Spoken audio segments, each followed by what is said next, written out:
Good morning. It's Friday. It's the 22nd of September, and our reading is from Psalm 105, verse 18. Adonai is near to all who call on him, to all who call on him in truth. I find it interesting sometimes that people who don't believe in God blame him as soon as something goes wrong. And for believers, yes, there are times when God feels far away, where it seems like our prayers are bouncing off the ceiling. And that's because we don't hear answers. Maybe we don't hear the answers we want, or maybe it's just wait. Remember, God says yes, no, or not yet. He wants what will bring him glory and what's best for us. But remember that even in those times, and one of the early church fathers even wrote a short piece called The Dark Night of the Soul. Excuse me. But even when that's going on, remember what I was talking about yesterday. We have the Holy Spirit indwelling in us. So he is never far away.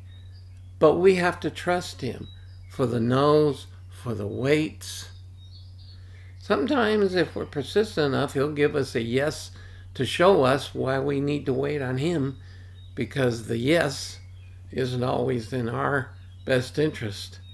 Sometimes we can make things happen that we want rather than waiting on God, and that also doesn't always work out well.